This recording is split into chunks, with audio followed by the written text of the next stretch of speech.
Un cuisinier, Harrison O'Kenney, se trouvait aux toilettes lorsque le bateau sur lequel il travaillait a été renversé par une énorme vague. En un instant, il a été projeté au sol, plongé dans une obscurité totale, tandis que des cris résonnaient autour de lui. Cherchant à comprendre la situation, Harrison est sorti précipitamment et a découvert 3 collègues qui tentaient désespérément d'ouvrir une porte pour s'échapper. Cependant, le niveau d'eau montait rapidement et la pression bloquait les issues. Conscient qu'il ne pouvait rien faire pour les aider immédiatement, il a décidé de chercher un gilet de sauvetage. Dans une cabine voisine, il a trouvé un gilet et une lampe solaire, mais la porte était également bloquée par la pression de l'eau, indiquant que le couloir était totalement inondé. Petit à petit, les bruits de panique se sont tus, ne laissant que le son oppressant de l'eau qui envahissait le bateau. Alors que sa lampe faiblissait, Harrison a compris que son oxygène serait bientôt épuisé. Prenant une grande inspiration, il a forcé une porte dès que la pression a diminué et s'est immergé dans l'eau glaciale.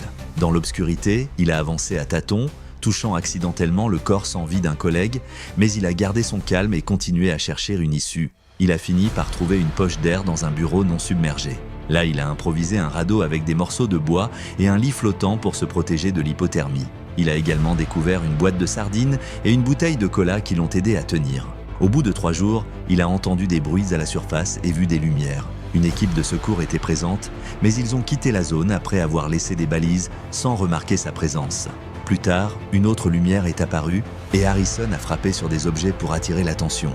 Un plongeur s'est approché, mais en pensant qu'il s'agissait d'un cadavre, il s'est éloigné. Déterminé à ne pas abandonner, Harrison a attrapé le pied d'un autre plongeur. Pris de panique, le plongeur a d'abord reculé avant de comprendre qu'Harrison était vivant. Il a été ramené à la surface, mais en raison du temps passé sous l'eau, il a dû passer 2 jours dans un caisson de décompression pour éviter des complications. Harrison O'Kenney est devenu le seul survivant parmi les 12 membres d'équipage du naufrage, témoignant d'un incroyable instinct de survie face à l'adversité.